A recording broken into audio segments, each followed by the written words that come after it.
Guys, welcome back to another blog. आजचा आहे होळीचा दिवस. बघू शकता आरेमध्ये जास्त पब्लिक आहेच नाही, बरोबर खाली आहे, कारण की आज आहे होळीचा काय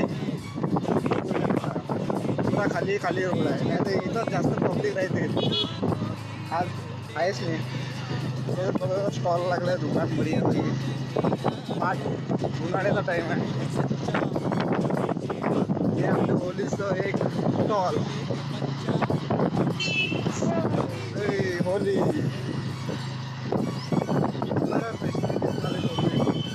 मोजकेच दुकान आहे, आज होळी कमी आहे. होळीची आहे ना, परिस्थिती काहीच नाही. रोड खाली होळी होळीचं सामान घ्यायचं आहे. बघू शकतो होळी होळी होळी होळी गाडी लावा पार्किंग मध्ये.